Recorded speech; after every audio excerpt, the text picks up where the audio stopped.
Que faut-il faire pour aller en enfer? La réponse est très simple. Rien. On y va naturellement. Romains 3, 10, 12. La plupart des gens croient que l'homme est foncièrement bon et que s'il ne fait rien de très dramatique durant sa vie, comme tuer ou voler, il va aller au ciel à la fin de ses jours. Malheureusement, Dieu nous voit d'un autre œil. Et étant donné que c'est lui, selon sa vision, qui te jugera à la fin de tes jours, il serait avantageux pour toi de savoir sur quelle base se fera ce jugement. Premièrement, il nous dit dans la Bible sa parole écrite.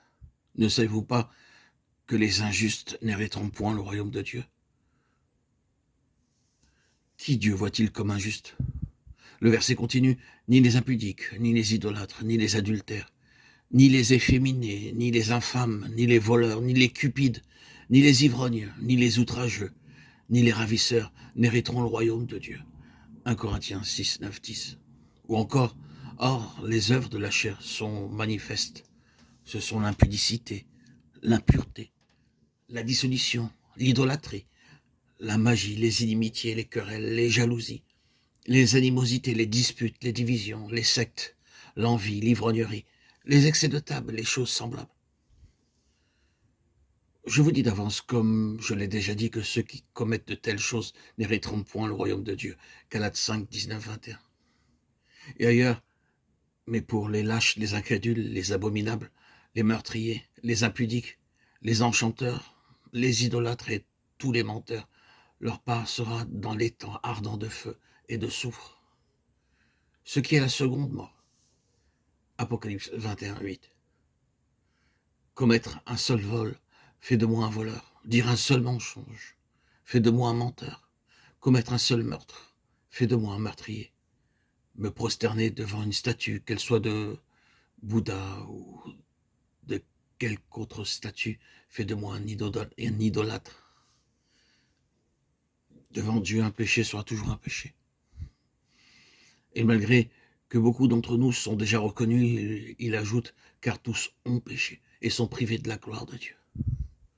Romains 3, 23. Comme tu vois, tes chances de te retrouver en enfer sont nombreuses.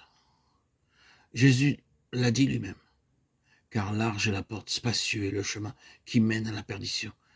Et il y en a beaucoup qui entrent par là. Matthieu 7, 13. Mais où arrêteras-tu? Quand en auras-tu assez de faire le mal?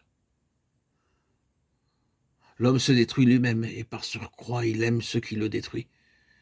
Et que servirait-il à un homme de gagner tout le monde s'il se détruisait ou se perdait lui-même? Luc 9, 25. Mais sache que tu n'es pas obligé de faire ainsi. Tu peux tout recommencer, tu peux repartir à zéro. Il a encore temps. Dieu est juste. Amen. Mais il est aussi amour. Et dans son amour, le ciel est toujours un lieu où l'homme peut aller. Et pour l'éternité, être avec Dieu dans son paradis. Jésus dit à tous, entrez par la porte étroite, et je ne mettrai pas dehors celui qui vient à moi. Matthieu 7, 13, Jean 6, 37. Deux conditions sont nécessaires. La première est de se repentir, ce qui implique un changement d'attitude à l'égard du péché. Et la première de ces deux conditions, quand Jésus parlait à la multitude, il disait « Répentez-vous ». Ou encore « Non, je vous le dis, mais si vous ne vous repentez pas, vous périrez tous également ». Luc 13, 5. La deuxième, c'est croire en Jésus, mettre ta confiance en lui, croire qu'il est le seul qui puisse t'aider de façon vraiment durable.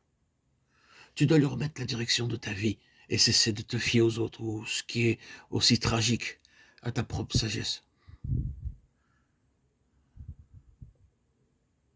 Jésus a dit, je suis le chemin, la vérité et la vie, nul ne vit en père que par moi. Jean 14, 6. Le Fils de Dieu, en mourant à ta place sur la croix, a été puni pour tes péchés. Lui qui n'avait jamais commis.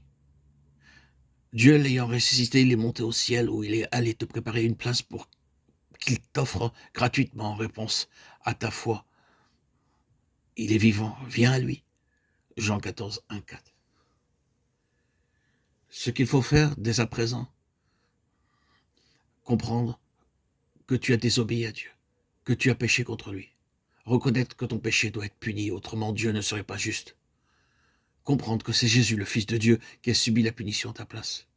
Il a ainsi satisfait la justice de Dieu. Répands-toi, détourne-toi de tes péchés, demande à Jésus de te sauver. Confesse tes péchés au Seigneur. Humilie-toi devant lui. Agenouille-toi. Demande-lui pardon. Accepte-le comme ton sauveur personnel et le Seigneur de ta vie. Si tu n'as pas les mots, fais une courte prière. Mais n'oublie pas, Dieu ne regarde pas les mots que tu lis ou tu récites dans des livres de prière. Mais ton cœur. Demande au Seigneur de te sauver, de t'aider, de te réconcilier avec lui. Tu te sentiras alors vivifié, régénéré, plein de force. Tu recevras sûrement l'Esprit Saint. Annonce au Seigneur. Reconnais devant lui, Seigneur, lui seul, ton Seigneur et ton Sauveur Jésus-Christ, que tu es pécheur et incapable de te sauver par tes propres efforts.